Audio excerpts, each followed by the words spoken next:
"It would be better for you, for the king will not tolerate injustice, and it is a friendly country." This event is known in Islamic history as the First Hijra, or migration. It was a significant moment, predating the more famous migration to Medina. The choice of Aksum was not random. The kingdom had a long-standing reputation for tolerance and justice under its ruler, the Negus or king, named Ashama ibn Abjar. This was a Christian king, yet the prophet trusted him to protect his Muslim followers from harm. In the year 613, a small group of Muslims, including the prophet's daughter Ruqayya and her husband Uthman, made the perilous journey across the Red Sea. They arrived in Aksum and sought an audience with the Negus.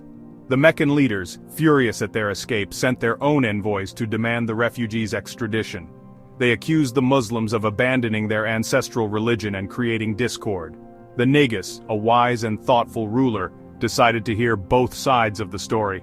He summoned the Muslims and asked them to explain their new faith, a pivotal moment that would test the character of both the refugees and their host. The Muslims chose Ja'far ibn Abi Talib, the prophet's cousin, to speak on their behalf. He delivered a powerful speech explaining the core tenets of Islam. He spoke of their lives before Islam, filled with ignorance and immorality, and how the Prophet Muhammad had called them media group, reformed individuals praying or helping one another, people turning away from idols in ancient setting at stock at distribute equally, to worship one God, to speak the truth, to be kind to their neighbors, and to care for the orphaned and the poor. The Negus was deeply moved by his words. He asked Ja'far to recite a passage from their holy book. Ja'far recited a portion of the Quran from Surah Maryam, the chapter of Mary, which beautifully describes the miraculous birth of Jesus. The Christian king and his bishops were so touched that tears ran down their faces, recognizing the divine source of the message. The Negus of Aksum, deeply impressed by the Muslims' faith and character, granted them full protection.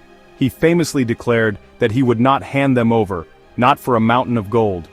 This act of kindness and justice cemented a special relationship between the early Islamic community and the Ethiopian kingdom. For many years the Muslims lived peacefully in Aksum, free to practice their religion without fear of persecution. This period of sanctuary in a Christian land is held in high esteem in Islamic tradition. It is seen as a powerful example of interfaith solidarity and respect, a testament to the shared values of compassion and justice that can bridge religious divides. The Prophet Muhammad himself is said to have held Ethiopia in great regard because of this. This early period of peaceful coexistence established a unique foundation for the relationship between Islam and Ethiopia. Unlike many other regions where Islam spread through military campaigns, its initial entry into Ethiopia was as a faith of refugees seeking safety. This historical fact has profoundly shaped the identity of Ethiopian Muslims for centuries. They see themselves as part of a community that has ancient roots in the land, not as outsiders. The Prophet Muhammad reportedly instructed his followers to leave the Abyssinians in peace, which some historians interpret as a reason why the early Islamic caliphates did not attempt to conquer the Ethiopian highlands, focusing their expansion elsewhere. However, the relationship was not always one of perfect harmony. As centuries passed, the dynamics between the Christian highland kingdom and the growing Muslim communities in the lowlands and coastal areas began to shift. The rise of powerful Islamic sultanates along the trade routes of the Horn of Africa, such as the Sultanate of Adal, created new political and economic rivalries. These rivalries were not purely religious. They were often driven by competition over control of lucrative trade routes that connected the African interior with the Red Sea and the Indian Ocean. Both the Christian kingdom and the Muslim sultanates sought to expand their influence and control these vital economic arteries. These tensions eventually erupted into periods of intense conflict.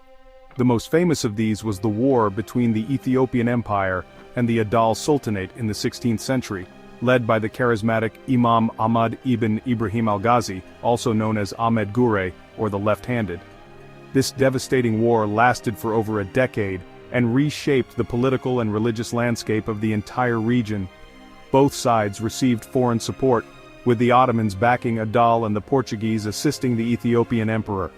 The conflict left deep scars, hardening identities and creating a legacy of mistrust that would take centuries to overcome, complicating the earlier narrative of peaceful coexistence.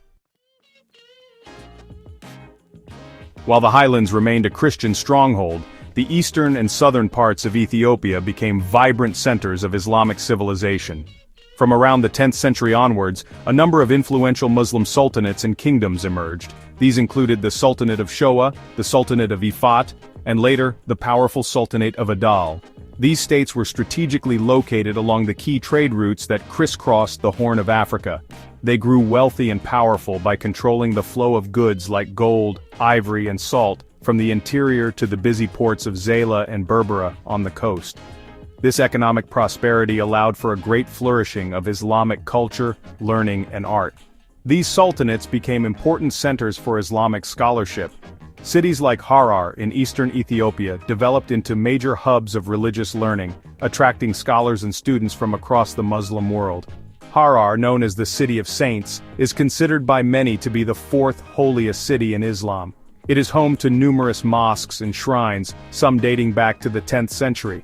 The city's unique fortified walls, built to protect its citizens, still stand today as a testament to its historical importance.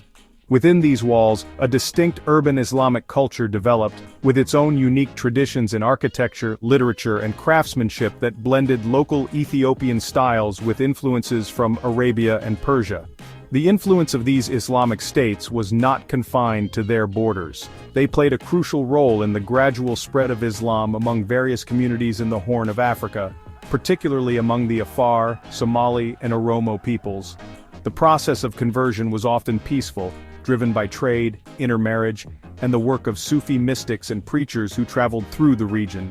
These holy men established religious brotherhoods, or tariqas, which were instrumental in adapting Islamic teachings to local customs and beliefs. This created a rich and diverse tapestry of Islamic practice across Ethiopia, where the faith was often interwoven with pre-existing cultural traditions. The architecture of these sultanates provides a visible legacy of this golden age. Mosques, tombs, and urban dwellings were constructed with distinctive features, often using local materials, but incorporating architectural styles from the wider Islamic world. For instance, the Al-Najashi Mosque in Tigray, believed to be the site of the first mosque in Africa, stands as a symbol of this deep-rooted history.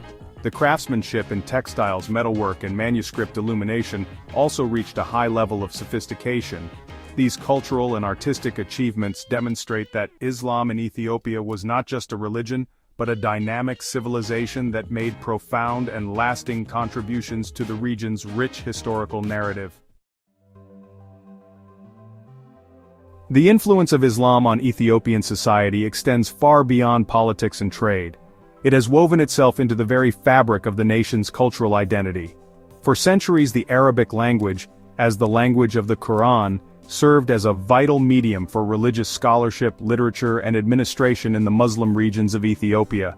This introduced a wealth of new words and concepts into local languages like Amharic, Oromo, and Somali. Furthermore, Islamic traditions have shaped social customs, family life, and legal practices for millions of Ethiopian Muslims. Celebrations like Eid al-Fitr and Eid al-Adha are major national events, observed with unique Ethiopian customs and traditions that blend religious observance with local culture. This cultural exchange was a two-way street. While Islam brought new ideas and practices to Ethiopia, it was also shaped by its Ethiopian context. Ethiopian Islam has developed its own unique character, influenced by centuries of interaction with the country's ancient Christian traditions and diverse ethnic groups. This is particularly evident in the practices of Ethiopian Sufism, which often incorporate local musical styles and forms of veneration for saints that are distinctive to the region. This synthesis has created a form of Islam that is deeply rooted in the Ethiopian soil, demonstrating the faith's remarkable ability to adapt and thrive in diverse cultural environments, creating a truly indigenous expression of the religion. Today, Muslims constitute a significant portion of Ethiopia's population, making it one of the largest Muslim communities in sub-Saharan Africa. The historical narrative, which once focused heavily on the Christian Highland Kingdom, has increasingly recognized the crucial role that Islam and Muslim peoples have played in shaping the nation's history. From the sanctuary granted to the first Muslims in Aksum to the intellectual achievements of the city of Harar, the story of Islam is an integral part of the Ethiopian story. This shared history, though marked by periods of both conflict and cooperation, has contributed to the creation of a unique society where different faiths have coexisted for over a millennium. In summary, the connection between Islam and Ethiopia is one of the oldest and most significant in the history of the faith. It began with an act of compassion that provided a safe haven for the earliest Muslims and evolved into a complex relationship of coexistence, competition, and cultural fusion. The legacy of this long journey is visible everywhere in Ethiopia today, from its ancient mosques and scholarly traditions to the vibrant faith of its millions of Muslim citizens. Understanding this deep-rooted history is essential for appreciating the rich, multi-layered, and diverse identity of modern Ethiopia, a nation profoundly shaped by the enduring presence of both Christianity